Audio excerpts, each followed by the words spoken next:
நம்ம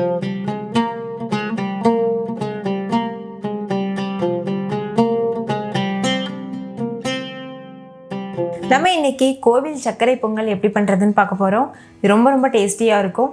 பொதுவாக நம்ம வீட்டில் சர்க்கரை பொங்கல் செய்யும்போது அந்த டெக்ஸ்சர் இருக்கும்.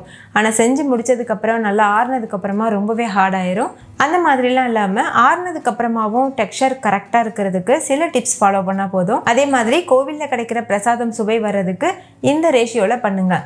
ஸோ கண்டிப்பாக நீங்களும் வீட்டில் ட்ரை பண்ணி பாருங்கள். ஹாய் ஃப்ரெண்ட்ஸ், வணக்கம். என் பேர் Abhi. Welcome to Indian recipes Tamil. வீடியோக்குள்ளே போகிறதுக்கு முன்னாடி நம்ம சேனல் இந்தியன் ரெசிபீஸ் தமிழை சப்ஸ்கிரைப் பண்ணிக்கோங்க. கூடவே இருக்க பெல் சிம்பிளையும் கிளிக் பண்ணிக்கோங்க.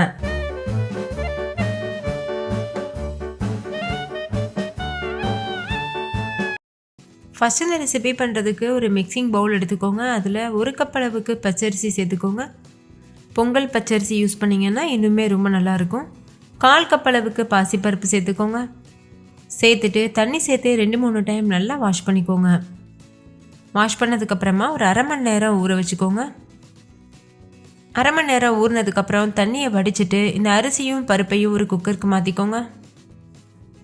இப்போ நம்ம 1 கப் அளவுக்கு அரிசி எடுத்தோம்ல, அதே கப்பில் 6 கப் அளவுக்கு தண்ணி சேர்த்துக்கோங்க. சேர்த்துட்டு குக்கர் மூடிட்டு விசில் வச்சுட்டு ஹை ஃப்ளேமில் வச்சு 5 விசில் வச்சுட்டு ப்ரெஷர் தானாக ரிலீஸ் ஆகிறது வரைக்கும் அப்படியே வச்சுருங்க.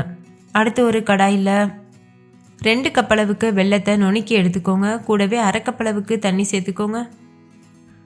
வெல்லம் நல்லா கலராக டார்க்காக இருக்க மாதிரி பார்த்து வாங்கிக்கோங்க. அப்போ தான் பொங்கலும் நல்லா கலராக வரும்.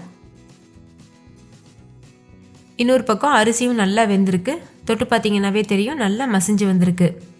இந்த ஸ்டேஜில் ஒரு கரண்டி வச்சு நல்லா இது போல் மசிச்சுக்கோங்க. இப்போவே எந்த அளவுக்கு முடியுமோ அந்தளவுக்கு நல்லா மசிச்சுக்கோங்க. ஏன்னா நம்ம வெல்லம் சேர்த்ததுக்கப்புறம் சாதம் ஒழுங்காக மசிஞ்சு வராது. நல்லா இந்த மாதிரி மசிச்சு விட்டதுக்கப்புறமா நம்ம ஏற்கனவே கரைச்சி வச்சுருக்க வெல்லம் இருக்குல்ல, அதை வடிகட்டிட்டு இது கூட சேர்த்துக்கோங்க.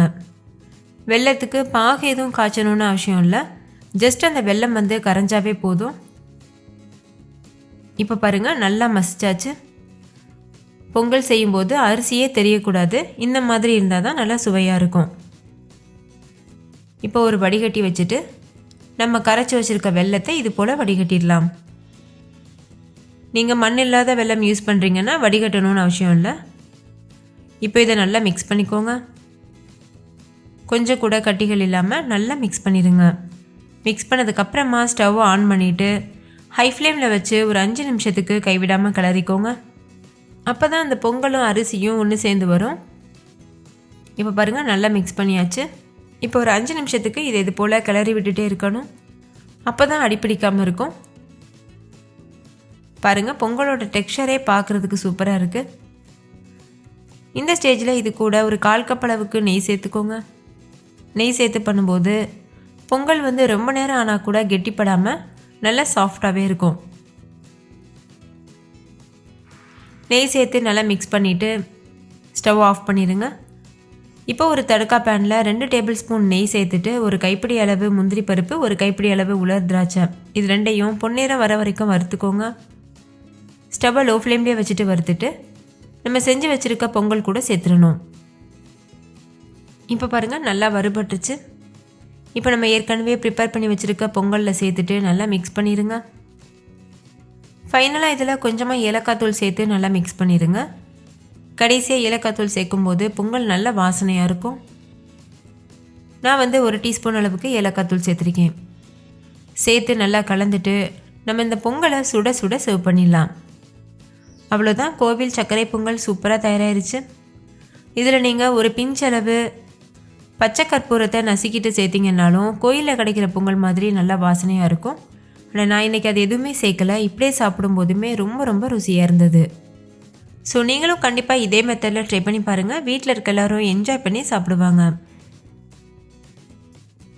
அதே போல் பொங்கல் பானையில் ப்ராப்பராக எப்படி பொங்கல் வைக்கிறதுன்னு நான் ஏற்கனவே ரெசிபி அப்லோட் பண்ணியிருக்கேன். அதோட லிங்க் டிஸ்கிரிப்ஷனில் இருக்க, வேணால் செக் பண்ணி பாருங்கள். அதுவும் உங்களுக்கு யூஸ்ஃபுல்லாக இருக்கும். ஓகே ஃப்ரெண்ட்ஸ், இந்த கோவில் சர்க்கரை பொங்கல் உங்களுக்கு ரொம்ப பிடிச்சிருந்துச்சுல்ல?